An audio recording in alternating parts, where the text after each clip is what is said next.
Hi, this is Missy, and I am in the A-frame loft of our cabin. We bought this cabin 5 years ago, and it has a 1970s A-frame. We converted it to our son's bedroom when he turned 2 and we had an infant. We didn't have heat at the time. We now have heat, which is great for spring, summer, and fall, but for winter, we still need a little extra heat. And this worked great even when we didn't have a heater in here.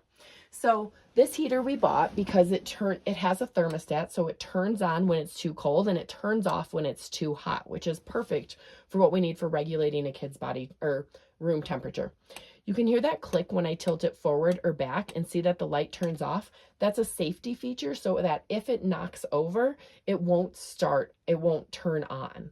It also has an off switch here, so you can just turn it off there. It does have a few settings, so we have fan. Obviously, it's just blowing air through it. Level 1 is going to blow warm air through until it gets to the desired temperature.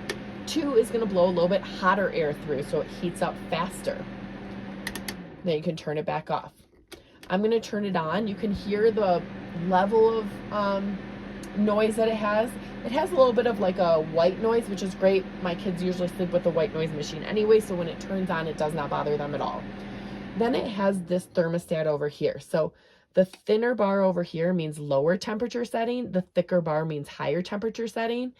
In an ideal world, this would have numbers, but it's really been okay. We figured out where we wanted it, and we just made a mark on it for ourselves so we knew where to set it.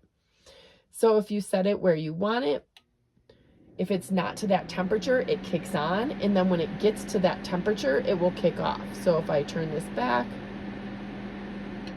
there, we know it's at that temperature there. So if I turn up a little bit, it knows it's not at that temperature, so it's going to turn on the heat until it gets to that temperature, and then it will turn off.